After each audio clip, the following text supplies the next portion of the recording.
అందరికీ నమస్కారం. గత ఆదివారం 108 కుంభకోణంలో విజయసాయిరెడ్డి గారి పాత్రని ఆధారాలతో సహా రాష్ట్ర ప్రజల ముందు ఉంచడం జరిగింది. గత సంవత్సర కాలంగా జగన్మోహన్ రెడ్డి గారి ప్రభుత్వంలో జరిగినటువంటి అనేక కుంభకోణాలు, ఒక పక్కన అభివృద్ధి సంక్షేమం పూర్తిగా కుంటుపడినటువంటి పరిస్థితులలో రాష్ట్రాన్ని దాదాపు 83,000 కోట్ల రూపాయల అప్పుల ఊబిలో ముంచినటువంటి సందర్భంలో రెండో పక్కన పెద్ద ఎత్తున వైఎస్ఆర్ కాంగ్రెస్ పార్టీ నాయకులు చేస్తున్నటువంటి అవినీతి, సాక్షాత్తు రాష్ట్ర ముఖ్యమంత్రి దగ్గర నుంచి వాళ్ళ పార్టీ సీనియర్ నాయకులు, వాళ్ళ పార్టీ పార్లమెంటరీ పార్టీ నాయకులు, ఇంకా కూడా అనేక స్థాయిల్లో వాళ్ళ మంత్రులు కానివ్వండి, ఎంపీలు కానివ్వండి, ఎమ్మెల్యేలు కానివ్వండి, ఇట్లా ఏ స్థాయిలో చూసినా కూడా భారీ ఎత్తున అవినీతి. అది ఇసుకలో కానివ్వండి, మద్యంలో కానివ్వండి, ఇళ్ల పట్టాలలో కానివ్వండి, ఎటువైపు చూసినా కూడా పెద్ద ఎత్తున దోచుకున్న తింటున్నటువంటి పరిస్థితి. మరి ఈ క్రమంలో రాష్ట్ర ప్రజలకి వాస్తవాలు తెలియజేయాలి, ఆధారాలతో కూడినటువంటి వాస్తవాలు. వైసీపీ నాయకుల్లాగా తెలుగుదేశం పార్టీ ఏ రోజు కూడా ఆధారాలు లేకుండా బురద జల్లే కార్యక్రమాలు ఎప్పుడూ చేయదు. ప్రజలకి ఎప్పుడూ కూడా నీతిగా నిజాయితీతో ఆధారాలు చేతిలో పట్టుకునే ప్రజల ముందుకు వస్తాం. వచ్చి ఆధారాలతో కూడినటువంటి వాస్తవాల్ని తెలియజేస్తాం. వీళ్ళు చేస్తున్నటువంటి అవినీతి మొత్తాన్ని కూడా ప్రజల ముందు ఉంచడం జరుగుతుంది. గత ఆదివారం రోజున 108 కుంభకోణాన్ని నేను ఆధారాలతో పాటు బయటపెట్టిన తర్వాత ఈ రోజు వరకు బాధ్యులైనటువంటి విజయసాయిరెడ్డి గారు ఒక్క స్టేట్మెంట్ అయినా ఇచ్చారా? ఒక్క ట్వీట్ అయినా పెట్టారా? ఇవాళ ఆ విధంగా మొహం చాటేస్తున్నటువంటి పరిస్థితి. సంబంధిత ఆరోగ్య శాఖ మంత్రి గారు కానివ్వండి, ఎవరు కూడా ఇప్పటి వరకు మీడియా ముందుకు వచ్చి మాట్లాడినటువంటి పరిస్థితి. ఒక్క వైసీపీ నాయకుడు కూడా ప్రెస్ మీట్ పెట్టి వివరణ ఇచ్చుకోలేనటువంటి పరిస్థితి. సరే, ఈ వారం గత వారం పరిస్థితి ఆ విధంగా ఉంటే ఈ రోజున మరి విజయసాయిరెడ్డి గారికే కాకుండా వైసీపీ నాయకులు మొత్తానికి కూడా అధినాయకుడు, రాష్ట్రానికి ముఖ్యమంత్రి జగన్మోహన్ రెడ్డి గారికి సంబంధించినటువంటి ఇంకొక కుంభకోణం, సరస్వతి ఇండస్ట్రీస్ పేరు మీరు అందరూ కూడా వినే ఉంటారు. గత కొద్ది కాలంగా అనేక సందర్భాల్లో మనం వింటూ ఉన్నాం. సరస్వతి పవర్ అండ్ ఇండస్ట్రీస్ చెందినటువంటి సిమెంట్ కర్మాగారం, అదేవిధంగా క్యాప్టివ్ పవర్ ప్లాంట్కి సంబంధించి నీటి కేటాయింపులు కానివ్వండి, దానికి సంబంధించినటువంటి లీజుని పొడిగించినటువంటి విషయం కానివ్వండి, ఆ భూ కేటాయింపులకు సంబంధించినటువంటి అంశాలు కానివ్వండి, ఈ విధంగా అనేక రకాలైనటువంటి అంశాలు మనం సరస్వతి పవర్ అండ్ ఇండస్ట్రీస్ గురించి మనం వింటూ ఉన్నాం. మరి ఈ కంపెనీలో సాక్షాత్తు ఈ రాష్ట్ర ముఖ్యమంత్రి అయినటువంటి జగన్మోహన్ రెడ్డి గారికి కూడా భాగస్వామ్యం ఉంది. ఆ విషయాన్ని ఆయనే స్వయంగా తన ఎలక్షన్ అఫిడవిట్లో కూడా ఆయన మెన్షన్ చేసినటువంటి పరిస్థితి కూడా ఈ రోజున మీ ముందు ఉంచుతూ ఉన్నా. వైఎస్ జగన్మోహన్ రెడ్డి గారికి మరి సరస్వతి పవర్ అండ్ ఇండస్ట్రీస్లో ఉన్నటువంటి భాగస్వామ్యం వారి ఎనెక్సర్ 1లో, అదేవిధంగా వైఎస్ భారతీరెడ్డి గారికి కూడా మరి దీనికి సంబంధించినటువంటి సరస్వతి పవర్ అండ్ ఇండస్ట్రీస్లో భాగస్వామ్యం ఉన్న విషయాన్ని ఎనెక్సర్ 2లో వారి ఎలక్షన్ అఫిడవిట్లో ఎనెక్సర్ 1 అండ్ ఎనెక్సర్ 2లో చాలా క్లియర్గా స్పష్టంగా సరస్వతి పవర్ అండ్ ఇండస్ట్రీస్ పేరుని ప్రస్తావించి వాళ్ళకి దానిలో ఎంత భాగం వాటా ఉందో కూడా దీనిలో చాలా స్పష్టంగా పొందుపరచడం జరిగింది. ఇది 2019 జగన్మోహన్ రెడ్డి గారు సమర్పించినటువంటి ఎలక్షన్ అఫిడవిట్. కాబట్టి మొట్టమొదటిగా సరస్వతి ఇండస్ట్రీస్లో జగన్మోహన్ రెడ్డి గారికి కుటుంబానికి భాగస్వామ్యం ఉంది అన్న విషయాన్ని మీ ముందు విత్ ఎవిడెన్స్ మీ ముందు పెడతా ఉన్నాం. ఇక మనం దీని చరిత్రలో కనుక వెళ్ళినట్లయితే అసలు ఏ విధంగా ఈ సరస్వతి ఇండస్ట్రీస్కి ఆ రోజున మైనింగ్ లీజులు కేటాయించారు అంటే లైమ్ స్టోన్ లీజ్, అంటే సిమెంట్ కర్మాగారం ఏర్పాటు చేయడానికి మైనింగ్ లీజ్ని ఏ విధంగా కేటాయించారు, ఆ తర్వాత జరిగినటువంటి అనేక అవకతవకలు ఇవాళ ఆధారాలతో సహా మీ ముందు ఉంచుతూ ఉన్నాం. ఒకసారి మనం గతం కనుక పరిశీలించినట్లయితే 15/7/2008 జూలై 15వ తేదీన సరస్వతి పవర్ అండ్ ఇండస్ట్రీస్కి చెందినటువంటి జనరల్ బాడీ మీటింగ్ నిర్వహించడం జరిగింది. ఆ రోజున సరస్వతి పవర్ అండ్ ఇండస్ట్రీస్లో మరి డైరెక్టర్లుగా Shri YS Jaganmohan Reddy, Mrs YS Bharathi, Mrs YS Vijaya. అంటే జగన్మోహన్ రెడ్డి గారు, ఆయనతో పాటు ఆయన శ్రీమతి గారు అయినటువంటి భారతి గారు, అదేవిధంగా జగన్మోహన్ రెడ్డి గారి తల్లి గారు అయినటువంటి వైఎస్ విజయ గారు కూడా మరి దీనిలో డైరెక్టర్లుగా, సభ్యులుగా మరి ఈ కంపెనీలో ఉండటం, వారు కూడా ఆ జనరల్ బాడీ మీటింగ్లో పాల్గొన్నట్టు దానికి సంబంధించినటువంటి ఈ రిజల్యూషన్ కాపీ కూడా ఇవాళ మన చేతిలో ఉంది. ఆ రోజున ఆ మీటింగ్ యొక్క ఎజెండా డేట్ మీరు జాగ్రత్తగా గుర్తుపెట్టుకోవాలి, జూలై 15, 2008. ఎందుకు ఆ రోజున సమావేశం ఏర్పాటు చేశారు అంటే, ఈ సరస్వతి పవర్ అండ్ ఇండస్ట్రీస్ అనే సంస్థ ఏదైతే ఉందో అది ఒక పవర్ ప్లాంట్ ఏర్పాటు చేయడం కోసం ఏర్పాటైనటువంటి సంస్థ. దాని బైలాస్లో మనం చూసినట్లయితే అప్పటి వరకు పవర్ ప్లాంట్ అంటే విద్యుత్ కర్మాగారాలు ఏర్పాటుకు సంబంధించినటువంటి బైలాసు అంటే ఆ అంశాలని వాళ్ళ బైలాస్లో ప్రస్తావించడం జరిగింది. కానీ ఇప్పుడు మరి వీళ్ళు ఒక సిమెంట్ కర్మాగారం ఏర్పాటుకి మరి వీళ్ళు ముందుకొచ్చారు కాబట్టి దానికి తగ్గట్టు బైలాస్లో మనం మార్పులు చేర్పులు చేసుకోవాలి. ఏ కంపెనీకైనా బైలాస్లో నేచర్ ఆఫ్ బిజినెస్ అనేది చాలా కీలకం. మనం ఏ రకమైనటువంటి వ్యాపారం చేయాలనుకుంటున్నాము ఈ సంస్థ ద్వారా అన్న విషయాన్ని మన బైలాస్లో ప్రస్తావించాలి. కాబట్టి అప్పటి వరకు సరస్వతి పవర్ అండ్ ఇండస్ట్రీస్ బైలాస్లో ఎక్కడా కూడా సిమెంట్ కర్మాగారం ప్రస్తావనే లేదు. దీనిని మీరు అందరూ గమనించాలి. అటువంటి ప్రస్తావన లేదు కాబట్టి జూలై 15, 2008 ఒక అత్యవసర సమావేశం ఏర్పాటు చేసుకుని, బోర్డు మీటింగ్ ఏర్పాటు చేసుకుని ఒక తీర్మానాన్ని ప్రవేశపెట్టారు. ఆ తీర్మానం ప్రవేశపెట్టింది కూడా Bharati garu, Mrs YS Bharati moved resolve that object clause number 6 be substituted with the following to carry on the business of manufacturing, marketing and dealing in cement. కాబట్టి ఇటువంటి సవరణ ఒకటి సిమెంట్ వ్యాపారం చేసుకోవడానికి ఒక సవరణ తీసుకొచ్చారు. సరే, ఓకే, ఎవరి బిజినెస్ వాళ్ళది, వాళ్ళ మీటింగ్లో ఇటువంటి సవరణలు తీర్మానాలు చేసుకోవచ్చు. కానీ ఆశ్చర్యకరమైనటువంటి అంశం ఏంటంటే 18/5/2009 అంటే మే 18, 2009 విడుదల చేసినటువంటి జీవో నెంబర్ 107లో వాళ్ళు ఏమని ప్రస్తావించారండి? 12/6/2008 memo from director of mines and geology వాళ్ళు ఇచ్చినటువంటి వాళ్ళు ఇచ్చినటువంటి మెమో ఆధారంగా, అంటే సరస్వతి పవర్ అండ్ ఇండస్ట్రీస్ వారికి ఈ గనులు, ఈ భూములు ఏవైతే ఉన్నాయో సిమెంట్ కంపెనీ ఏర్పాటు చేసుకోవడానికి సంబంధించినటువంటి లైమ్ స్టోన్ మైనింగ్ సంబంధించినటువంటి ఈ భూములు కేటాయించేటటువంటి ఫైలు, ఈ మెమో 12/6 అంటే జూన్ 12, 2008 మూవ్ చేశారు. అంటే ఈ కంపెనీలో బైలాసు సవరించుకోవటానికి ముందే, అంటే ఈ కంపెనీ బైలాస్లో సిమెంట్ కంపెనీ ప్రస్తావనకు రాకముందే వీళ్ళు సిమెంట్ కంపెనీ ఏర్పాటుకు సంబంధించినటువంటి భూముల కేటాయింపు చెందినటువంటి ఫైలు మూవ్ చేశారన్న విషయాన్ని మనం ఈ జీవో నంబర్ 107 డేటెడ్ 18/5/2009 మనం చాలా క్లియర్గా దీన్ని బట్టి మనం తెలుసుకోవచ్చు.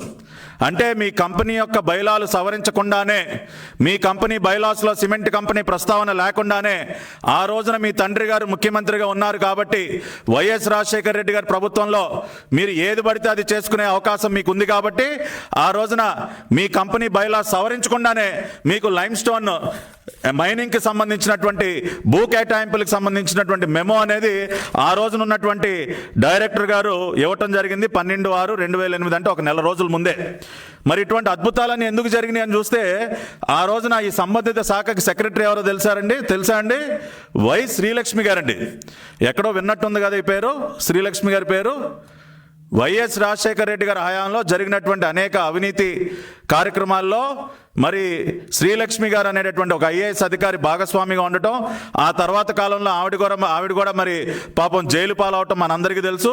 కాబట్టి శ్రీలక్ష్మి గారి భాగస్వామ్యంతో కూడా కంపెనీ బైలాస్ను సవరించకుండానే ఆ రోజున ఈ లైమ్ స్టోన్ గనులకి భూ కేటాయింపులు దాదాపు 613.70 హెక్టార్ల భూమిని కేటాయించడం జరిగింది. ఇది ముందుగా జరిగినటువంటి ప్రైమరీ వైలేషన్. ఆ తర్వాత వీళ్ళు కేటాయింపులు జరిగిన తర్వాత కూడా, అంటే మే 18, 2009 భూ కేటాయింపులు జరిగిన తర్వాత సరస్వతి ఇండస్ట్రీస్కి వీళ్ళు ఎక్కడా కూడా మైనింగ్కి సంబంధించినటువంటి కార్యకలాపాలు కానివ్వండి, సిమెంట్ కంపెనీ ఏర్పాటుకు చెందినటువంటి కార్యక్రమాలు కానివ్వండి, ఏవి కూడా ప్రారంభించకపోయేసరికి, అంటే చట్ట ప్రకారం 2 సంవత్సరాల లోపు గనక మనం ఈ మైనింగ్కి సంబంధించినటువంటి వ్యవహారాలు మనం స్టార్ట్ చేయకపోతే, ఈ కంపెనీ ఏర్పాటుకు సంబంధించినటువంటి కార్యక్రమాలను మనం స్టార్ట్ చేయకపోతే ఆ మైనింగ్ లీజ్ని రద్దు చేసేటటువంటి అవకాశం చట్ట ప్రకారం కూడా మరి ప్రభుత్వాలకు ఉంటుంది. మరి ఆ విధంగా 2 సంవత్సరాలు పూర్తయిన తర్వాత కూడా 2009లో సరస్వతి ఇండస్ట్రీస్కి భూ కేటాయింపులు చేసిన తర్వాత 2 సంవత్సరాల పాటు కూడా ఎటువంటి కార్యక్రమాలు మరి కంపెనీ పరంగా, కంపెనీ ఏర్పాటుకు సంబంధించి ఎటువంటి కార్యక్రమాలు ముందుకు తీసుకువెళ్ళకపోవడంతో ఆ రోజున్నటువంటి కిరణ్ కుమార్ రెడ్డి గారి ప్రభుత్వం ఈ కంపెనీకి ఒక షోకాజ్ నోటీస్ని అందించడం జరిగింది. ముందుగా 17/2/2012 మొదటి షోకాజు, ఆ తర్వాత 2/6/2012 రెండో షోకాజు, 2 షోకాజ్ నోటీసుల్ని ఈ కంపెనీకి జారీ చేయటం, మరి ఆ షోకాజ్ నోటీస్కి ఇచ్చినటువంటి సమాధానం సంతృప్తికరంగా లేకపోవటం వల్ల, సరైనటువంటి మరి డాక్యుమెంట్స్ వాళ్ళు సబ్మిట్ చేయకపోవటం వల్ల, మరి ఆ తర్వాత మరి మైనింగ్ డైరెక్టర్ గారి సిఫార్సుల మేరకు ఆ తర్వాత కాలంలో 23/8/2014 ఫైనల్గా director of mines and geology వారు గవర్నమెంట్కి రికమెండ్ చేయటం, ఈ విధంగా వీళ్ళు ఎటువంటి ఇండస్ట్రీకి సంబంధించి ఎటువంటి పనులు ప్రారంభించలేదు కాబట్టి ఈ మైనింగ్ లీజ్ని రద్దు చేయాలని సిఫార్సు చేయడంతో 9/10/2014 అప్పటి ప్రభుత్వం ఈ మైనింగ్ లీజ్ని రద్దు చేయటం జరిగింది. 9/10/2014. మరి ఈ మైనింగ్ లీజ్ని రద్దు చేస్తూ విడుదల చేసినటువంటి జీవో 98, అందరూ కూడా గుర్తుపెట్టుకోవాలి, ఇది జీవో నెంబర్ 98 డేటెడ్ 9/10/2014. మరి ఈ జీవోలో చాలా క్లియర్గా మరి మైనింగ్ లీజ్ రద్దు చేయడానికి గల కారణాలను కూడా, Saraswati power and industries limited failed to establish the cement plant for captive purpose. The lessee company has failed to file a representation under Rule 28(2) of MC Rules 1960 before the government within the prescribed time limit. The mining lease holder is in mineral revenue dues of 23,922 as on 31/3. ఇట్లా అనేక కారణాలని వీళ్ళు పొందుపరుస్తూ Saraswati power and industries limited failed to furnish the environmental clearance from Government of India and consent for establishment of operations from APCCB. ఇట్లా వివిధ కారణాలు తెలియపరుస్తూ 9/10/2014 వీళ్ళ మైనింగ్ లీజ్ని రద్దు చేయడం జరిగింది. ఈ మైనింగ్ లీజు రద్దయిన తర్వాత మరి అప్పుడు సరస్వతి పవర్ అండ్ ఇండస్ట్రీస్ వాళ్ళు కోర్టుని ఆశ్రయించడం జరిగింది. ఎప్పుడు వెళ్ళారండి వీళ్ళు కోర్టుకి? 6/11/2014, అంటే 9/10/2014, అక్టోబర్ 9, 2014 మైనింగ్ లీజ్ రద్దు చేసిన తర్వాత నవంబర్ 6వ తేదీన వీళ్ళు కోర్టులో ఒక పిటిషన్ దాఖలు చేయడం జరిగింది. ఏమని? ఈ విధంగా మా మైనింగ్ లీజ్ని రద్దు చేయడం జరిగింది, దీన్ని మేము కోర్టులో ఛాలెంజ్ చేస్తూ ఉన్నాము. ఆ జీవోని మీరు, ఏ జీవో అయితే జీవో నెంబర్ 98 ఏదైతే ఉందో ఆ జీవోని మీరు కొట్టేయాలి, మా మైనింగ్ లీజ్ని మీరు తిరిగి పునరుద్ధరించాలి అని చెప్పి వీళ్ళు ఒక పిటిషన్ దాఖలు చేసుకున్నారు. తప్పులేదు, న్యాయపరంగా మీకు అటువంటి హక్కు ఉంటుంది, మీరు దాఖలు చేసుకోవచ్చు, నో ప్రాబ్లం. సో ఆ విధంగా పిటిషన్ దాఖలు చేసిన తర్వాత ఈ మధ్యకాలంలో ఏం జరిగింది అంటే, వీళ్ళు ఏ సిమెంట్ ఇండస్ట్రీ అయినా కూడా మినిస్ట్రీ ఆఫ్ ఎన్విరాన్మెంట్ వాళ్ళు ఎన్విరాన్మెంటల్ క్లియరెన్స్ తీసుకోవాలి. గవర్నమెంట్ ఆఫ్ ఇండియాకి చెందినటువంటి ఎన్విరాన్మెంటల్ క్లియరెన్స్. ఈ ఎన్విరాన్మెంటల్ క్లియరెన్స్ వీళ్ళకి 29 మార్చి 2012 వీళ్ళకి ఈ క్లియరెన్స్ రావటం జరిగింది. ఎప్పటి వరకు? 29 మార్చి 2019 వరకు, అంటే దాదాపు 7 సంవత్సరాలకి వీళ్ళకి ఎన్విరాన్మెంటల్ క్లియరెన్స్ని మరి ఆ రోజున 29 మార్చి 2012 జారీ చేయడం జరిగింది. ఈ ఎన్విరాన్మెంటల్ క్లియరెన్స్ అనేది ఏ కంపెనీకైనా కూడా కొన్ని కండిషన్స్కి లోబడి ఈ క్లియరెన్స్ని ఇవ్వటం జరుగుతుంది. దానిలో ప్రధానంగా వీళ్ళు ఇచ్చినటువంటి కండిషన్స్లో మనం గమనించాల్సినటువంటి అంశం ఏంటంటే, ఏ సిమెంట్ కంపెనీకైనా కూడా నీటి అవసరాలు ఉంటాయి, వాటర్ కేటాయింపు అనేది అవసరం. కాబట్టి దాన్ని దృష్టిలో పెట్టుకుని వీళ్ళు ఏదైతే అప్లై చేశారో దీనికి సంబంధించి సిమెంట్ కంపెనీ కోసం 2,855 m³/డే, అంటే m³ అంటే లీటర్స్ సంబంధించి 2,855 m³ per day మా రిక్వైర్మెంట్. కాబట్టి అంత నీటిని మా సంస్థకి కేటాయించాలి, దానికి కావాల్సినటువంటి పర్యావరణ అనుమతులు ఇవ్వండి అని చెప్పి కూడా వాళ్ళు అప్లై చేస్తే ఎన్విరాన్మెంటల్ క్లియరెన్స్ వాళ్ళు జారీ చేస్తూ దాని కండిషన్స్లో చాలా క్లియర్గా 2855 MQ పర్ డే. ఇది 29th March 2012. మీరు దానిలో పేజ్ నెంబర్ 2లో పారా నెంబర్ 6లో దీన్ని చాలా క్లియర్గా ప్రస్తావించడం జరిగింది. అదేవిధంగా స్పెసిఫిక్ కండిషన్స్ అని పెట్టి దానిలో 7వ పాయింట్లో total water requirement for the proposed plant shall not exceed 2855 MQ per day అనేది చాలా క్లియర్గా చాలా స్పష్టంగా దీనిలో మెన్షన్ చేయడం జరిగింది. సో ఇక్కడ 2855 MQ పర్ డే అంటే దానిని కనుక మనం టీఎంసీలో కనుక కన్వర్ట్ చేస్తే 0.0368 టీఎంసీ పర్ ఇయర్, 0.036 టీఎంసీలు పర్ ఇయర్ వీళ్ళు వాటర్ డ్రా చేయటం కోసం పర్యావరణ మంత్రిత్వ శాఖ మినిస్ట్రీ ఆఫ్ ఎన్విరాన్మెంట్ వాళ్ళు ఎన్విరాన్మెంటల్ క్లియరెన్స్ ఇచ్చారు. దీన్ని అండర్లైన్ చేసుకోవాలి అందరూ కూడా. 0.0368 టీఎంసీ పర్ ఇయర్. ఈ రకంగా వీళ్ళు ఎన్విరాన్మెంటల్ క్లియరెన్స్ తెచ్చుకున్న తర్వాత మరి ఆ తర్వాత కాలంలో మరి కోర్టులో ఈ అంశం ఈ పిటిషన్ వాళ్ళు ఎప్పుడైతే నవంబర్ 2014లో వేశారో జియో నెంబర్ 98కి వ్యతిరేకంగా ఆ కోర్టులో అంశం అలాగే పెండింగ్ ఉండటం, ఈ లోపల వీళ్ళకి ఇచ్చినటువంటి ఎన్విరాన్మెంటల్ క్లియరెన్స్ కాల పరిమితి పూర్తయిపోయింది. ఎందుకంటే ఇందాక నేను చెప్పినట్టు 7 సంవత్సరాల కాలానికి మార్చు 2019 వరకే వీళ్ళకి ఎన్విరాన్మెంటల్ క్లియరెన్స్ని ఇవ్వటం జరిగింది. కాబట్టి దాని కాల పరిమితి ఎప్పుడైతే పూర్తయిపోయిందో వీళ్ళు సహజంగానే దాని రెన్యూవల్ కోసం అప్లై చేశారు. ఎప్పుడు 19/2/2019 ఫిబ్రవరి 19, 2019 ఫిబ్రవరి 19, 2019 సరస్వతి పవర్ అండ్ ఇండస్ట్రీస్ వాళ్ళు రెన్యూవల్ కోసం వాళ్ళు అప్లై చేశారండి. సరే తప్పులేదు, అది కూడా ఎన్విరాన్మెంటల్ క్లియరెన్స్ రెన్యూవల్ కోసం అప్లై చేసుకోవచ్చు. దీనిలో మనం గమనించాల్సిన విషయం ఏంటంటే అండి, ఈ రీజన్స్ ఫర్ డిలేలో వీళ్ళు ఏం చెప్తారు, delay in land acquisition, severe recession in the market అని చెప్తూనే వీళ్ళు ఏమన్నారంటే demand for cement will gradually increase and market will stabilise in near future in view of the upcoming infrastructure developmental projects planned by government of Andhra Pradesh for the new state capital establishment. అంటే పర్యావరణ అనుమతుల renewal కోసం apply చేసినటువంటి అప్లికేషన్లో తాటికాయలంత అక్షరాలతో sir మా రాష్ట్రంలో నూతన రాజధాని నిర్మిస్తూ ఉన్నారు, ఆ రాజధాని నిర్మాణానికి చాలా సిమెంట్ అవసరం అవుతుంది సార్, మరి దానికి సిమెంట్ కంపెనీ అనేది చాలా అవసరం, దానికి మరి పర్యావరణ అనుమతులు కూడా రెన్యూవల్ చేయాలి అని చెప్పి చాలా గొప్పగా రాజధాని గురించి ప్రస్తావించారండి జగన్మోహన్ రెడ్డి గారు. అంటే మీ కంపెనీ వ్యాపారం కోసం మాత్రం మీకు రాజధాని గుర్తొచ్చింది ఆ రోజున. అమరావతి రాజధాని అనేది ఆ రోజున మీ సిమెంట్ కంపెనీ కోసం బాగా గుర్తుపెట్టుకున్నారు సార్. మీరు గుర్తుపెట్టుకుని రాజధాని నిర్మాణాన్ని చేయాలి, గొప్ప గొప్ప బిల్డింగులు కట్టాలి, దానికోసం బోల్డ్ సిమెంట్ కావాలని చెప్పి చాలా చక్కగా మీ అప్లికేషన్లో పెట్టారు సార్. మరి ఇవాళ ఏమైపోయింది సార్, మీకు రాజధాని మీద ఉన్నటువంటి ప్రేమ? మీ వ్యాపారం కోసం మాత్రం మీకు రాజధాని గుర్తొచ్చింది ఆ రోజున, కానీ ఇవాళ ప్రజలు కోరుకున్నటువంటి రాజధాని మాత్రం మీకు అక్కర్లేదు. ఇప్పుడు మాత్రం మీరు అధికారంలోకి వచ్చిన తర్వాత మాత్రం రాజధాని 3 ముక్కలు చేసేస్తారు. కాబట్టి ఇటువంటి విషయాలను ప్రజలందరూ బాగా గుర్తుపెట్టుకోవాలి. జగన్మోహన్ రెడ్డి గారు ఏ సందర్భంలో ఎలా మాట్లాడతారో, ఎప్పుడు ఏ అవసరం వచ్చినప్పుడు ఏ రకంగా ప్లేటు ఫిరాయిస్తారో, ఎప్పుడు మాట తప్పుతారో, ఎప్పుడు మడమ తిప్పుతారో, ఇటువంటివన్నీ చూసినప్పుడే మనం బాగా అర్థం చేసుకోవాలి. కాబట్టి ఆ రోజున చాలా బాగా ఆయన వ్యాపారం కోసం ఆయన చాలా బాగా గుర్తుపెట్టుకుని రాజధాని అంశాన్ని ఆయన రెన్యూవల్ లెటర్లో కూడా దాన్ని ప్రస్తావించారు. సరే రెన్యూవల్కి ప్రస్తావించిన సందర్భంలో వాళ్ళు రెన్యూవల్తో పాటు ఎప్పుడు కూడా ఫామ్ 1 అనేది ఒకటి జత చేసి ఇస్తారండి. ఎప్పుడైనా మనం ఒక ఎన్విరాన్మెంటల్ క్లియరెన్స్కి మనం అప్లై చేసినప్పుడు ఫామ్ 1 అనేది మనం ఫిల్ చేయాలి. దానిలో అనేక విషయాలు, అనేక కాలమ్స్ ఉంటాయి, మనం ప్రస్తావించాలి. అంటే ఎంత భూమి కేటాయింపబడింది, ఎక్కడ భూమి కేటాయించారు, ఇవన్నీ కూడా అనేక విషయాలు ఉంటాయి దానిలో.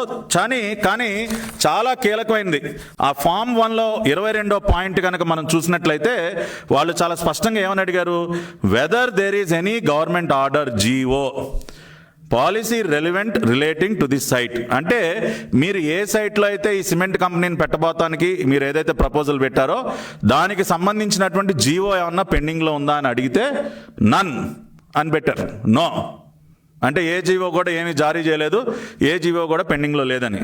మరి ఇదేంటి జగన్మోహన్ రెడ్డి గారు, మరి ఆ రోజున జీవో నెంబర్ 98 మరి జీవో అమల్లో ఉంది కదా అప్పటికి. మీ మైనింగ్ లీజును రద్దు చేస్తూ ఇచ్చినటువంటి జీవో నంబర్ 98 డేటెడ్ 9/10/2014 దీనికి వ్యతిరేకంగానే కదా మీరు కోర్టుకు వెళ్ళారు 2014లో. మరి మీ ఎన్విరాన్మెంటల్ క్లియరెన్స్ అప్లికేషన్లో అసలు ఏ జీవో పెండింగ్లో లేదని మీరు ఎందుకు తప్పుదోవ పట్టించారు ఎన్విరాన్మెంటల్ మినిస్ట్రీ వాళ్ళని? అంటే మీ పర్యావరణ అనుమతులు పొందడం కోసం ఆ జీవో కనుక పెండింగ్లో ఉన్న అంశం ప్రస్తావిస్తే ఎక్కడ మీ ఎన్విరాన్మెంటల్ క్లియరెన్స్ రెన్యూవల్ కాదు అని చెప్పి అబద్ధాలు చెప్పారా మీరు? కేంద్ర ప్రభుత్వాన్ని తప్పుదోవ పట్టించారా? చాలా స్పష్టంగా అర్థమవుతోంది సార్ మీరు చేసినటువంటి తప్పుడు పని.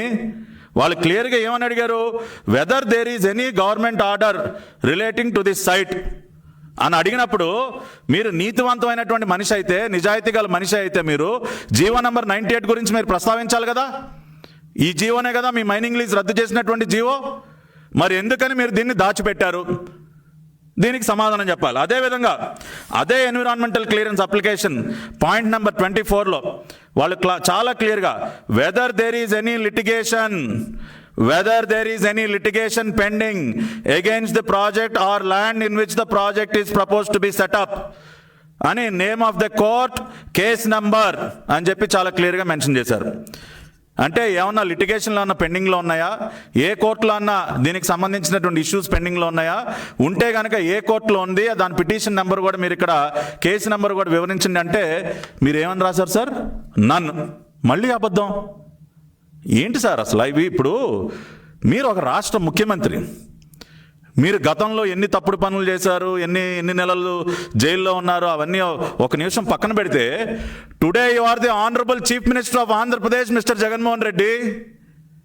మీరు ఈ రాష్ట్రానికి గౌరవ ముఖ్యమంత్రి సార్. రాష్ట్ర ముఖ్యమంత్రిగా కొంత నీతి నిజాయితీతో వ్యవహరించాలి సార్ మీరు. ఆ పదవిని అగౌరవపరిచే విధంగా ఎలా చేస్తారు సార్ మీరు ఇటువంటి తప్పుడు పనులు?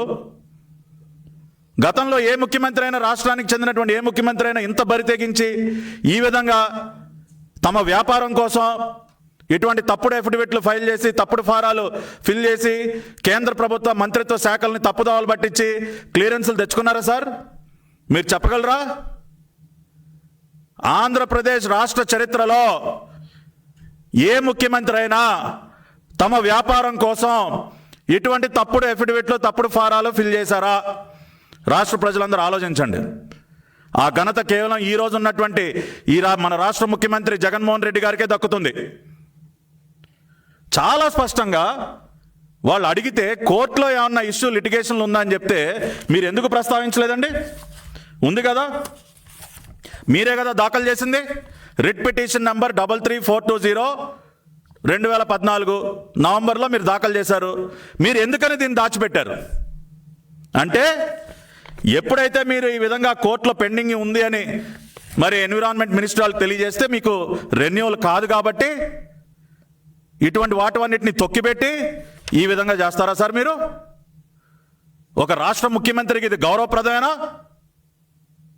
ఒక రాజ్యాంగబద్ధ పదవిలో ఉండి ఇటువంటి పనులు చేయొచ్చా మీరు? రాష్ట్ర ప్రజలందరూ తెలుసుకోండి, ఈ ముఖ్యమంత్రి ఎంత నీచానికి దిగజారుతా ఉన్నారో, ఎన్ని తప్పుడు పనులు చేస్తూ ఉన్నారో. సాక్షాత్తు కేంద్ర ప్రభుత్వ సంస్థల్ని, కేంద్ర ప్రభుత్వ రాజ్యాంగబద్ధ సంస్థల్ని ఏ విధంగా తప్పుదోవ పట్టిస్తూ ఉన్నారో దీన్ని బట్టి మనం చాలా స్పష్టంగా మనం అర్థం చేసుకోవచ్చు. అదేవిధంగా ఇదే అప్లికేషన్లో దీనిలో మనం చూసినట్లయితే ఇంకొక అంశం కూడా మనం గమనించాలి. Part number 2 point number serial number 1.1లో ఈ భూమికి సంబంధించి 613.476 హెక్టార్లు సంబంధించినటువంటి భూమి ఏదైతే ఉందో దీనిలో దాదాపు 25.4 ఎకరాలు ప్రభుత్వ భూమి ఉంది అని ఈ ఎన్విరాన్మెంటల్ క్లియరెన్స్ అప్లికేషన్లో మెన్షన్ చేశారు. ఈ పాయింట్ కూడా దయచేసి గుర్తుపెట్టుకోవాలి మీరు అందరూ కూడా, ఎందుకంటే నెక్స్ట్ నేను చెప్పబోయేటువంటి అంశానికి ఇది చాలా కీలకం. 25.4 ఎకరాల ప్రభుత్వ భూమి ఉందని చెప్పి వీళ్ళు ఎన్విరాన్మెంటల్ మినిస్ట్రీకి ఇచ్చినటువంటి అప్లికేషన్లో చాలా క్లియర్గా మెన్షన్ చేయడం జరిగింది. సో ఈ విధంగా ఒకటి, ఈ భూమికి సంబంధించినటువంటి జీవో పెండింగ్లో ఉందన్న అంశాన్ని తొక్కిపెట్టారు. కోర్టులో కేసు ఉందన్నటువంటి అంశాన్ని తొక్కుపెట్టారు. అదేవిధంగా 25 ఎకరాల ప్రభుత్వ భూమి ఉందన్న అంశాన్ని కూడా దీనిలో మెన్షన్ చేయడం జరిగింది. సరే, ఇటువంటి తప్పుడు సమాచారం అంతా ఇచ్చిన తర్వాత మరి పాపం ఎన్విరాన్మెంటల్ మినిస్ట్రీ వాళ్ళకు కూడా మరి కోర్టు కేసు పెండింగ్ ఇష్యూ అని తెలియక వాళ్ళు కూడా మరి ఎన్విరాన్మెంటల్ క్లియరెన్స్ని 3 సంవత్సరాల పాటు రెన్యువల్ చేస్తూ 3/7/2019 ఆర్డర్ ఇవ్వటం జరిగింది. Till 2022 environmental clearance was renewed.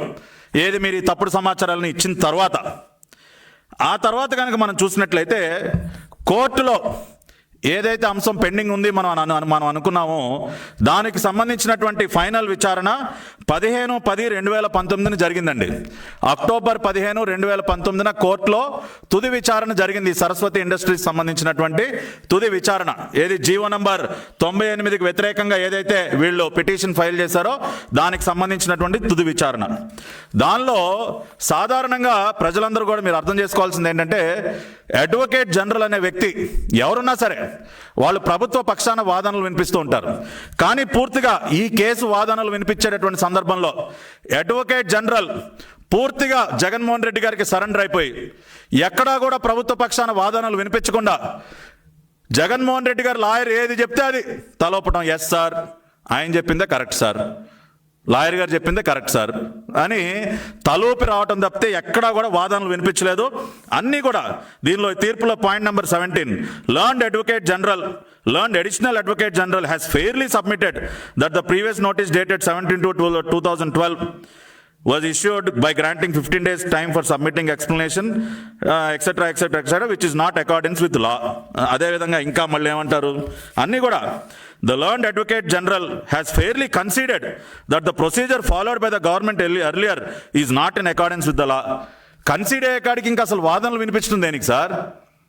learned advocate general has fairly conceded అంటే జగన్మోహన్ రెడ్డి గారు లాయర్ ఏది చెప్తే అదే ఈయన గారు తలూపేశారండి. ఆ రోజున తలూపింది. ఇప్పుడు జడ్జి గారు మాత్రం ఏం చేస్తారు సార్? ఇప్పుడు ఒక వ్యక్తిని మనం హత్యానేరం మీద కోర్టుకు తీసుకెళ్తామండి, బోన్లో నుంచోబెడతాం. జడ్జి గారు అడుగుతారు ఎవరి మీద అయితే ఆరోపణ ఉందో ఆ వ్యక్తిని, ఏమయ్యా నువ్వు హత్య చేసావా? చేశాను సార్, పలానా కత్తితో పలానా రోజున పలానా టైంకి వెనక నుంచి ఇన్ని యాంగిల్లో ఈ విధమైన యాంగిల్లో పొడిసేశాను సార్, చంపేశాను సార్ అని చెప్పిన తర్వాత ఇంకా న్యాయమూర్తి గారు ఏం తీర్పిస్తారండి? డెఫినెట్గా అతను శిక్ష వేస్తారు. ఇవాళ అదేవిధంగా అడ్వకేట్ జనరల్ గారు కూడా న్యాయపరంగా వాదనలు వినిపించకుండా పూర్తిగా సరెండర్ అయిపోయి కన్సిడర్ అయిపోయిన తర్వాత సహజంగానే మరి జగన్మోహన్ రెడ్డి గారు లాయర్ ఏది చెప్తే అదే దానికి అనుకూలంగానే తీర్పు వస్తుంది. ఆ విధంగానే జీవో నంబర్ 98ని కొట్టువేస్తూ కోర్టు అయితే ఒక తీర్పు ఇచ్చింది మళ్ళీ రెన్యువల్ చేయమని. దీనిలో మనం గమనించాల్సినటువంటి ఒక అంశం ఏంటంటే, దీనిలో వీళ్ళు ప్రధానంగా ఈ తీర్పు వీళ్ళకి అనుకూలంగా రావడానికి వీళ్ళు తీసుకున్నటువంటి ప్రధానమైనటువంటి క్లాజ్, వీళ్ళు ఏమంటారంటే, the lands in respect of which the mining lease is granted are private lands. Therefore the procedure contemplated under chapter 5 of mining leases in respect of lands which vest in government do not apply to the case of the petitioner as the land in question are private lands. ఇవన్నీ కూడా పూర్తిగా private lands కాబట్టి ప్రభుత్వ భూములకి వర్తించేటటువంటి ఏ section కూడా దీనికి వర్తించదండి. అందుకనే మీరు ఈ జీవోను కొట్టేయాలని చెప్పి జగన్మోహన్ రెడ్డి గారు లాయర్ వాదనలు వినిపించారు. ఇక్కడ మీరు గుర్తు చేసుకోవాల్సింది, ఇందాక ఎన్విరాన్మెంటల్ క్లియరెన్స్కి సంబంధించినటువంటి అప్లికేషన్లు వీళ్ళు ఏం చెప్పారు సార్? 25 ఎకరాల ప్రభుత్వ భూమి ఉంది అని ఆ రోజున ఎన్విరాన్మెంటల్ క్లియరెన్స్కి ఇచ్చినటువంటి అప్లికేషన్లో మీరే ఒప్పుకొని కోర్టులో మీరు ఏ రకంగా ప్రభుత్వ భూమి లేదు అని చెప్పారు. మీరు ఎందుకు కోర్టుని తప్పుదోవ పట్టించారు? అడ్వకేట్ జనరల్ గారు ఎందుకు ఈ విషయాన్ని తొక్కుపెట్టారు? సరస్వతి ఇండస్ట్రీస్కి కేటాయించినటువంటి భూముల్లో 25 ఎకరాల ప్రభుత్వ భూమి ఉందన్న అంశాన్ని మీరు ఎన్విరాన్మెంటల్ క్లియరెన్స్కి ఇచ్చినటువంటి అప్లికేషన్లో మీరే చెప్పిన తర్వాత, మీరే ఒప్పుకున్న తర్వాత హైకోర్టుని మీరు ఏ రకంగా తప్పుదోవ పట్టించారో జగన్మోహన్ రెడ్డి గారు సమాధానం చెప్పాలి, అడ్వకేట్ జనరల్ గారు సమాధానం చెప్పాలి. ఈ విధంగా న్యాయస్థానాల్ని తప్పుదోవ పట్టించి ఉన్న వాస్తవాల్ని తొక్కిపెట్టి అడ్వకేట్ జనరల్ గారు పూర్తిగా సరెండర్ అయిపోయి ఎటువంటి వాదనలు వినిపించకుండా జగన్మోహన్ రెడ్డి గారికి అనుకూలంగా తీర్పు రావటంలో ఇటువంటి అవాస్తవాల్ని కోర్టు ముందు ఉంచారు కాబట్టి వారికి ఆ రకమైనటువంటి జడ్జిమెంట్ వచ్చింది. ఈ విషయాన్ని కూడా మీరు అందరూ కూడా గమనించాలని చెప్పి రాష్ట్ర ప్రజలందరినీ కోరుతున్నాను. ఇక్కడ ఇంకొక అతి ముఖ్యమైనటువంటి విషయం, జగన్మోహన్ రెడ్డి గారు ఈ రోజున నీటి దొంగగా కూడా అవతారం ఎత్తారండి. ఒక నీటి దొంగగా మారిపోయారు జగన్మోహన్ రెడ్డి గారు. ఎందుకు నేను ఇంత పెద్ద మాట మాట్లాడుతున్నానో కూడా మీకు ఇప్పుడు నేను వివరిస్తాను. కోర్టు ఈ మైనింగ్ లీజ్ని రెన్యూవల్ చేయమని ఆదేశాలు ఇచ్చిన తర్వాత, అంటే ఏ విధంగా అయితే వీళ్ళు కోర్టును తప్పుదోవ పట్టించారో మరి అడ్వకేట్ జనరల్ గారు కన్సీడ్ అయిపోయారు, కోర్టు అనుకూలంగా తీర్పిచ్చింది. దాని తర్వాత 12/12/2019 రాష్ట్ర ప్రభుత్వం జీవో నంబర్ 98ని కొట్టేస్తూ మళ్ళీ కూడా సరస్వతి ఇండస్ట్రీస్కి ఈ భూముల మైనింగ్ని రెన్యూవల్ చేస్తూ జీవో నంబర్ 109 రిలీజ్ చేయడం జరిగింది 12/12/2019. సరే, రిలీజ్ చేశారు. కానీ ఆశ్చర్యం ఏంటంటే రిలీజ్ చేయటానికి 10 రోజుల ముందే మన ఇరిగేషన్ శాఖ అనిల్ కుమార్ యాదవ్ గారు, గౌరవ మంత్రి గారు, ఈయనకు ఒక మంచి పేరుందండి నెల్లూరు జిల్లాలో. అసలు ఈయన తర్వాతే పందాలు కాయాలంటే అనిల్ కుమార్ తర్వాతే. అసలు పందెంలో అనిల్ కుమార్ గారితో అసలు ఎవరు పోటీ పడలేరని చెప్పి చాలా గొప్ప పేరుందండి. జగన్మోహన్ రెడ్డి గారు ముఖ్యమంత్రి అయిన దగ్గర నుంచి తాడేపల్లి ప్యాలెస్లో వీళ్ళ స్వామి భక్తిని ప్రదర్శించుకోవడం కోసం ఈ మంత్రులందరూ కూడా తెగ పందాలు కాసుకుంటూ ఉన్నారు. సార్, నేను ముందంటే నేను ముందు, అరే నేను ఇది చేశాను, నేను అది చేశాను, నీకంటే నేనే గొప్ప అని చెప్పి తెగ పందాలు కాసుకుంటూ ఉన్నారు. పాపం ఆ పందాల్లో గెలవాలన్న ఉత్సాహంలో ఏంటో కానీ తెలియదు కానీ మన పందెం రాయుడు గారు అనిల్ కుమార్ యాదవ్ గారు ఈ భూముల లీజును రెన్యూవల్ చేసే జీవో విడుదల చేయకముందే, అసలు ఈ మైనింగ్ లీజును రెన్యూవల్ చేయకముందే ఈయన గారు 3/12/12 మైనింగ్ లీజును రెన్యూవల్ చేస్తే దానికి 10 రోజుల ముందే నీటిని కేటాయించేస్తారండి. ఎంత కేటాయిస్తారు సార్? 0.068 0.068 TMC. ఇప్పుడు అసలు కథ మొదలైంది. నీటి దొంగ నేను ఎందుకన్నానో ఇప్పుడు చెప్తా మీకు. ఆ రోజున ఎన్విరాన్మెంటల్ క్లియరెన్స్ ఇచ్చిన ఆర్డర్ కాపీలో ఇందాక మీకు చెప్పినట్టు సంవత్సరానికి 0.036 0.036 TMC మాత్రమే మీరు నీటిని వినియోగించే అవకాశం మీకు ఉంది అని చెప్పి పర్యావరణ శాఖ చాలా స్పష్టంగా మెన్షన్ చేస్తే దానికి డబల్ నీటిని ఎలా కేటాయించారు సార్? 0.036 కాకుండా 0.068 డబల్ నీటి కేటాయింపులని డబల్ ఏ విధంగా చేశారో, ఇంత నీటిని అసలే నీరు రాక కటకటలాడుతూ ఉంటే, రైతులకు నీరు అందక పంటలు ఎండిపోతూ ఉంటే మీ పరిశ్రమకి నీటిని దొంగతనం చేస్తారా సార్? జగన్మోహన్ రెడ్డి గారు, మీరు ఇవాళ రెడ్ హ్యాండెడ్గా దొరికిపోయారు. ఎన్విరాన్మెంటల్ క్లియరెన్స్ ఆర్డర్లో మీకు ఇచ్చినటువంటి నీటి కేటాయింపు ఎంత? 0.036 0.036 TMC మాత్రమే. మీరు అది అలా కాకుండా దానిని పక్కన పెట్టి దానికి డబుల్ నీటిని ఏ విధంగా కేటాయించుకున్నారు? మీరు ఎలా ఇచ్చారు ఈ జీవో? అంటే ఎవరు ఎన్విరాన్మెంటల్ క్లియరెన్స్ కాపీలు చదవరు అనుకున్నారా? ఎవరు అడగరు అనుకున్నారా? మిమ్మల్ని ఎవరు ప్రశ్నించరు అనుకున్నారా? ఈ విధంగా ఎంత నీచానికి పాల్పడి ఈ రోజున ఈ రాష్ట్ర ముఖ్యమంత్రి వారిలో ఒక నీటి దొంగగా మారిపోయారు. చాలా స్పష్టంగా జీవో నంబర్ 81 ద్వారానే చాలా క్లియర్గా మనందరికీ అర్థమవుతోంది ఏ విధంగా ఒక నీటి దొంగ అవతారం ఎత్తారో ఇవాళ జగన్మోహన్ రెడ్డి గారు. కేటాయించినటువంటి నీటి కంటే 2 నీటిని ఏ విధంగా తన సొంత పరిశ్రమకి కేటాయించుకున్నారో మనందరం కూడా చాలా స్పష్టంగా అర్థం చేసుకోవచ్చు.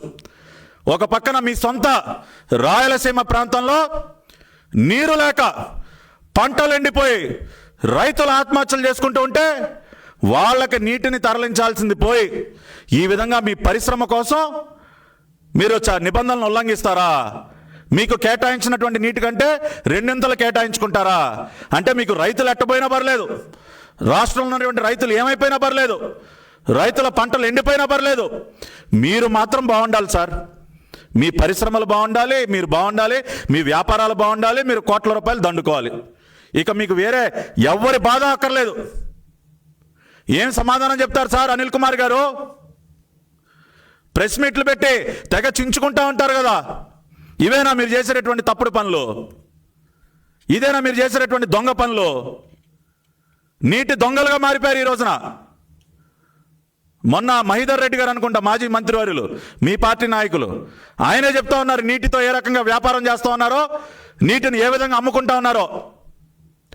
ఈ రోజున ఒక పక్కన పోలవరం ప్రాజెక్టులో రూపాయి కూడా అవినీతి జరగలేదు.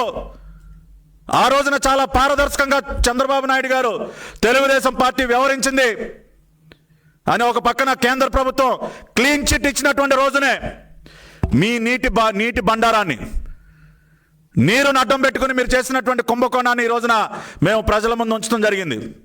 దీనికి ఏమి సమాధానం చెప్తారు? అనిల్ కుమార్ గారిని డిమాండ్ చేస్తూ ఉన్నాం, రండి, ఇప్పుడు రండి, మీరు మీడియా ముందుకు రండి,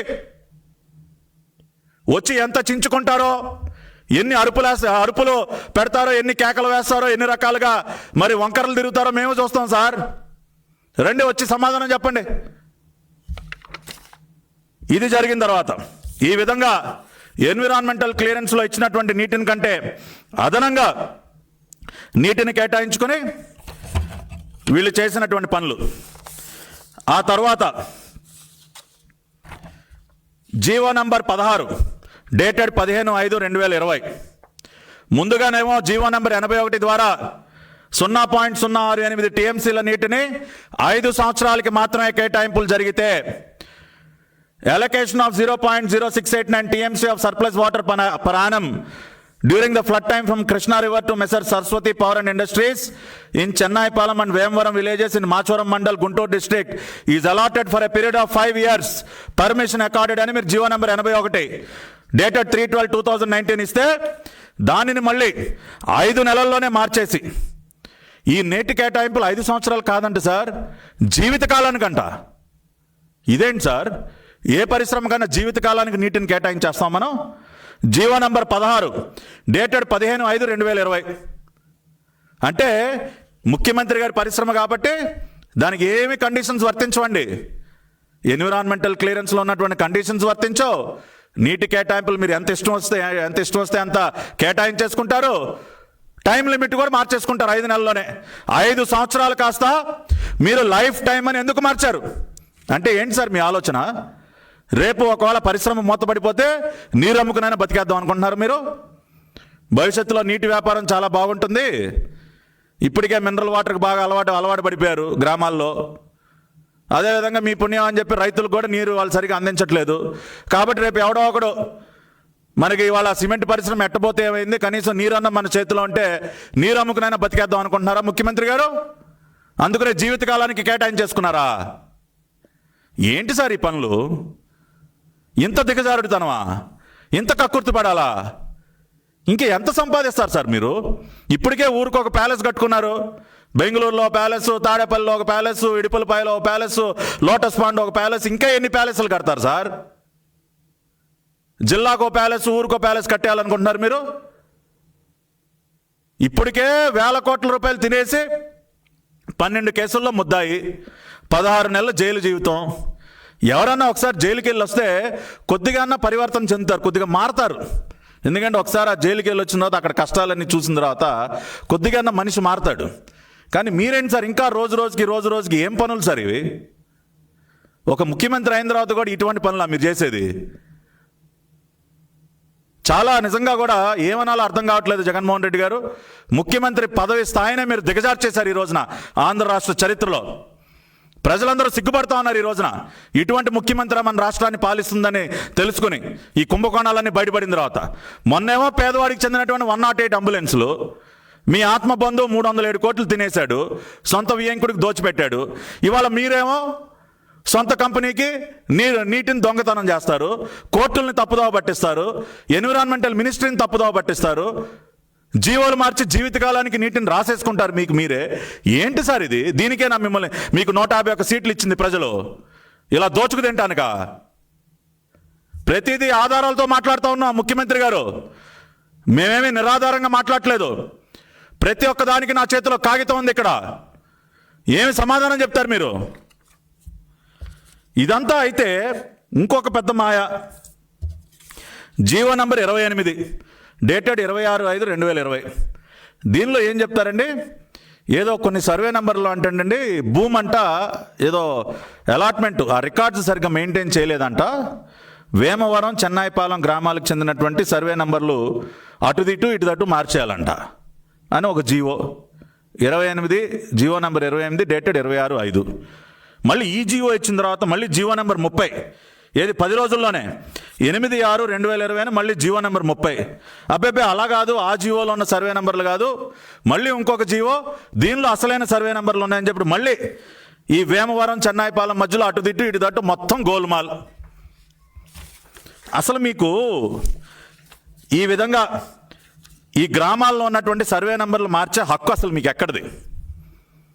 2009లో భూ కేటాయింపులు మీకు జరిగాయి. మైనింగ్ సంబంధించినటువంటి పర్మిషన్ ఇచ్చినటువంటి జీవోలో చాలా స్పష్టంగా కొన్ని జీవోలు మెన్షన్ చేసి ఉంటే, ఆ తర్వాత మీరు అప్లై చేసినటువంటి అనేక పర్మిషన్లో అది ఆఖరికి ఎన్విరాన్మెంట్ మినిస్ట్రీ వాళ్ళకి మీరు రెన్యూవల్ కోసం అప్లై చేసిన దానిలో కూడా మీరు పెద్ద ఎత్తున ఈ సర్వే నెంబర్లు అన్నీ పెట్టారు కదా. అదేవిధంగా హైకోర్టు తీర్పులో ఏమని వచ్చిందండి? చాలా స్పష్టంగా వాళ్ళు చాలా క్లియర్గా మెన్షన్ చేశారు. Mining lease held by the petitioner company for limestone over an extent of 613.476 hectares in Tangeda of Dachepalli Mandal, Vemvaram village, 145 hectares in Vemvaram village and 202 hectares in Chennaipalam village, Machvaram Mandal. ఇట్లా ఈ రకంగా వీళ్ళు కొన్ని వివరాలన్నీ కూడా పెట్టిన తర్వాత మీరు హైకోర్టు తీర్పులో ఇవన్నీ వచ్చిన తర్వాత మీరు అసలు ఈ సర్వే నంబర్లని ఎలా మారుస్తారు? ఈ జీవోలు ఎలా ఇస్తారు? అసలు మీరు వేటి ఆధారంగా ఈ జీవోలను మార్చారు? ఈ గ్రామంలో ఉన్నటువంటి ఏరియానే ఆ గ్రామంలోకి, చెన్నైపాలెంలో 200 ఉంటే అటు 145, అటు 145 అంటే ఇటు 204, మీ ఇష్టానుసారం జీవోలు మార్చేశారు. ఇంత అవసరం దేనికి వచ్చింది అసలు? మీరు వేటి ఆధారంగా ఈ మార్పులు చేర్పులు చేశారో కూడా మీరు ఈ రోజున రాష్ట్ర ప్రజలందరికీ కూడా సమాధానం చెప్పాల్సిన అవసరం ఉంది. ఈ విధంగా ఇప్పుడు నేను అనేక డాక్యుమెంట్స్, ఒకటి కాదు రెండు కాదు, అనేక డాక్యుమెంట్స్ మీ ముందు ఉంచడం జరిగింది. ఏ విధంగా కంపెనీ బైలాస్ మార్చకుండానే సిమెంట్ ఇండస్ట్రీకి చెందినటువంటి మైనింగ్ లీజులు వీళ్ళు డైరెక్టర్ ఆఫ్ మైన్స్ దగ్గర నుంచి పొందారో, రికమెండ్ చేయించుకున్నారో, అదేవిధంగా ఎన్విరాన్మెంటల్ క్లియరెన్స్కి ఇచ్చిన వీళ్ళు అప్లై చేసినటువంటి అప్లికేషన్లో అప్పటికే కోర్టులో కేసు పెండింగ్ ఉన్నప్పటికీ ఆ విషయాన్ని ప్రస్తావించకుండా ఏ విధంగా దాచిపెట్టారో, దీనికి సంబంధించినటువంటి జీవోలు అమల్లో ఉన్నప్పటికీ ఆ జీవోలు ప్రస్తావించకుండా ఏ విధంగా దాచిపెట్టారో మీకు ఈ రోజున ఆధారాలతో సహా మీ ముందుంచుతా ఉన్నాం. వీటన్నిటికీ అంటే కేంద్ర పర్యావరణ శాఖ మంత్రిత్వ శాఖని ఒక రాష్ట్రానికి చెందినటువంటి ముఖ్యమంత్రి తప్పుడు ఇన్ఫర్మేషన్తో తప్పుదోవ పట్టించి పర్యావరణ అనుమతులు పొందారు అనటానికి ఇది ప్రత్యక్ష సాక్ష్యం. దీనికి ఏమి సమాధానం చెప్తారు గౌరవ ముఖ్యమంత్రి గారు? మేము ప్రశ్నిస్తూ ఉన్నాం. అదేవిధంగా మరి వీళ్ళు మైనింగ్ లీజ్కి సంబంధించినటువంటి తీసుకున్నటువంటి భూముల్లో 25 ఎకరాలు ప్రభుత్వ భూమి ఉన్నప్పటికీ ప్రభుత్వ భూమి ఏమీ లేదు, మొత్తం కూడా ప్రైవేట్ ల్యాండ్ అని చెప్పి హైకోర్టుని ఏ విధంగా తప్పుదోవ పట్టిస్తారు? ప్రభుత్వ భూమి లేదు కాబట్టి కొన్ని చట్టాలు మాకు వర్తించవు అని చెప్పి హైకోర్టులో మీరు ఏ రకంగా వాదనలు వినిపించారు? అడ్వకేట్ జనరల్ గారు ఎందుకు ఈ అంశాన్ని తొక్కిపెట్టారు? ప్రభుత్వ భూమి ఉంది అన్న అంశాన్ని మీరు హైకోర్టులో ఎందుకు తొక్కిపెట్టారో, అటువంటి తప్పుడు వాదనలు ఎందుకు వినిపించారో అడ్వకేట్ జనరల్ గారు సమాధానం చెప్పాలి, రాష్ట్ర ముఖ్యమంత్రి గారు సమాధానం చెప్పాలి.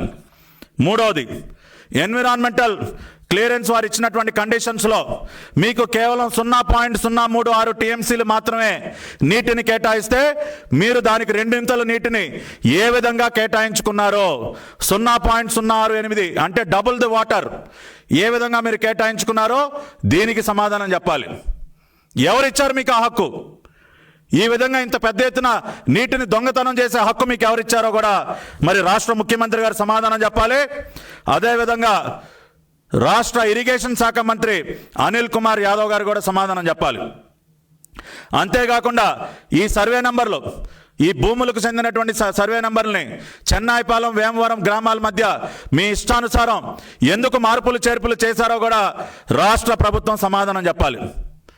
మేము ఒకటే డిమాండ్ చేస్తూ ఉన్నాం అనిల్ కుమార్ యాదవ్ గారిని, మీరు తక్షణమే మీరు ఏదైతే జీవో నంబర్ 81 అదేవిధంగా జీవితకాల నీటి కేటాయింపులు ఎందుకు చేశారో కూడా అడుగుతూ ఉన్నాం. 5 సంవత్సరాలకి మీరు నీటిని కేటాయించి 5 నెలల కాలంలోనే జీవిత కాలానికి నీటి కేటాయింపులు ఎందుకు మార్చారో కూడా మేము సూటిగా అడుగుతూ ఉన్నాం. కాబట్టి అనిల్ కుమార్ యాదవ్ గారు, మీరు ఎప్పుడు మీడియా ముందుకు వస్తారు? ఎప్పుడు సమాధానం చెప్తారు ఈ రాష్ట్ర ప్రజలకి? సహజంగానే ఇప్పుడు షాక్ తగిలి పాపం మీకు మైండ్ బ్లాంక్ అయి ఉంటుంది, తేరుకోవటానికి కొంత టైం పడుతుంది, నేను అర్థం చేసుకోగలను. కాబట్టి రేపు కొంచెం విశ్రాంతి తీసుకోండి. మీరు ఈ షాక్ నుంచి తేరుకోవటానికి కొంత టైం కావాలి కాబట్టి రేపు విశ్రాంతి తీసుకోండి. 48 గంటలు టైం ఇస్తున్నా మీకు. ఎల్లుండి ఉదయం మీరు చక్కగా మీడియా ముందుకు వచ్చి ఎందుకు నీటిని దొంగతనం చేశారు, 0.036 టీఎంసీల నీటిని 0.068 టీఎంసీలకి ఎవడని అడిగి మీరు పెంచారు సార్? అంటే మీ ఇష్టమేనా? అడిగేవాడు లేడనుకుంటున్నారేంటి? మేమున్నాం ఇక్కడ, బలమైనటువంటి ప్రతిపక్షం తెలుగుదేశం పార్టీ,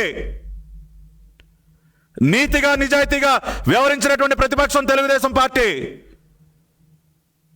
కొన్ని విలువలు ఉన్నటువంటి నాయకత్వంలో పనిచేసేటటువంటి వ్యక్తులం మేము. నారా చంద్రబాబు నాయుడు గారు నీతికి నిజాయితీకి మారుపేరు. ఇవాళ అందుకనే ఆధారాలతో ముందుకొచ్చాం. మీలాగా తప్పుడు రాతలు రాసి 6 లక్షల కోట్ల అవినీతి అని పుస్తకాలను ప్రింట్ చేయాల. మేము ఇప్పుడు సంవత్సర కాలంలోనే బయటపెడతా ఉన్నాం మీ బండారం మొత్తం. కాబట్టి వీటికి సమాధానం చెప్పండి. 108 అంబులెన్స్లో పోయిన ఆదివారం లాగా మొహం చాటైపోకండి సార్. మేము ఎదురు చూడలేకపోతా ఉన్నాం. మళ్ళీ కలుగులో దాక్కోబాకండి. విజయసాయి రెడ్డి పారిపోయినట్టు ఇప్పుడు ఈ అనిల్ కుమార్ యాదవ్ గారు కూడా మాయమైపోతారో నాకు తెలియదు. మరి ఈ నెల ఏ ఇంట్లో దాక్కుంటాడో, ఎక్కడ దాక్కుంటాడో మేము ఎదురు చూడలేమండి. మీరు తక్షణమే ఇలా కలుగులో దాక్కోకుండా ధైర్యంగా ముందుకు రండి. ముందుకొచ్చి ప్రజలకు సమాధానం చెప్పండి.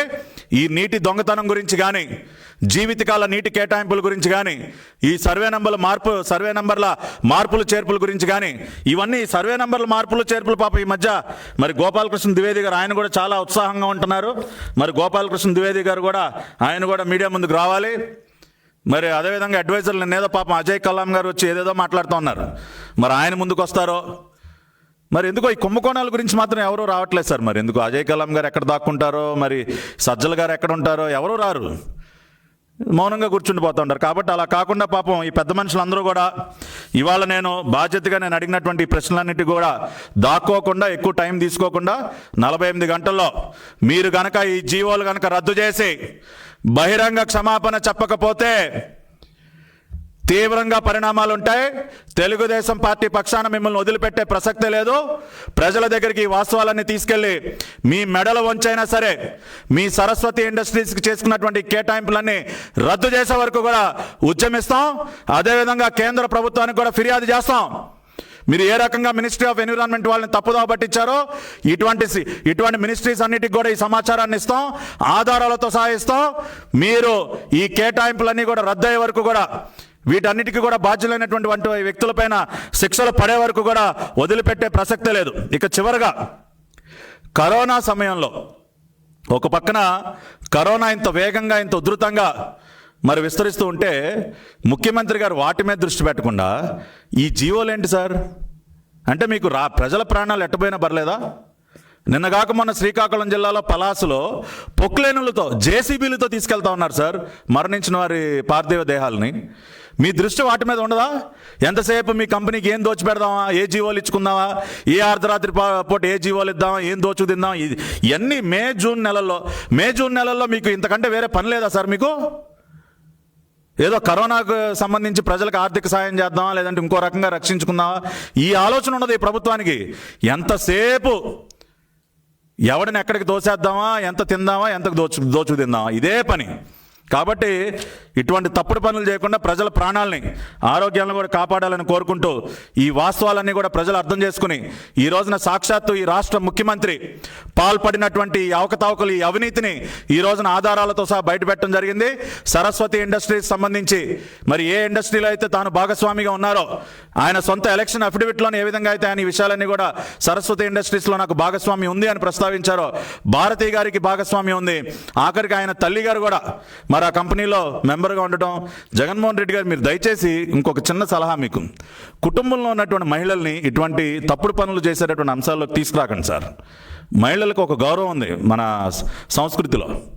ఇవాళ చంద్రబాబు నాయుడు గారు, వారి శ్రీమతి గారు అయినటువంటి భువనేశ్వర్ గారు, బ్రహ్మణి గారు వాళ్ళ హెరిటేజ్ సంస్థను నడుపుతున్నారంటే ఇవాళ ప్రపంచ స్థాయిలో అంటే దేశవ్యాప్తంగా ఒక మంచి పేరు తెచ్చుకుని ఎన్నో అవార్డులు పొందే విధంగా ప్రజల మన్ననలు పొందే విధంగా ఈ రోజున భువనేశ్వర్ గారు కానీ బ్రహ్మణి గారు కానీ వ్యాపార కార్యక్రమాలు నిర్వహిస్తూ ఉన్నారండి. కానీ మీరేంటి సార్ ఇటువంటి తప్పుడు పనుల కోసం ఎందుకు సార్? పాప ఆవిడ చదువుకున్న మహిళ భారతి గారు, వయసులో పెద్ద ఆవిడ విజయమ్మ గారు, మీ స్వార్థం కోసం మీ అవినీతి కోసం ఇంట్లో ఉన్నటువంటి మహిళల్ని ఈ విధంగా మీరు ఇబ్బంది పెట్టొద్దు. దయచేసి మన కుటుంబాల్లో మహిళలకు మనం ఒక మంచి సమున్నతమైనటువంటి గౌరవాన్ని ఇవ్వటం అనేది మన సాంప్రదాయంలో ఒక భాగం. కాబట్టి ఆ రకంగా మీరు చంద్రబాబు నాయుడు గారిని చూసి నేర్చుకోండి. మహిళల్ని ఏ విధంగా మహిళలకు ఒక గౌరవం తెచ్చే విధంగా ఆయన ఏ రకంగా వాళ్ళని ప్రోత్సహిస్తారో మీరు కూడా నేర్చుకోండి. దయచేసి బాబు గారిని చూసి నేర్చుకోండి. ఆ రకంగా మీరు కూడా ఇటువంటి తప్పుడు పనుల్లోకి ఇంట్లో ఉన్నటువంటి మహిళల్ని తీసుకురావద్దని చెప్పి గౌరవ ముఖ్యమంత్రి గారికి సవినయంగా మనవి చేసుకుంటూ అందరి దగ్గర సెలవు తీసుకుంటూ ఉన్నాను. నమస్కారం.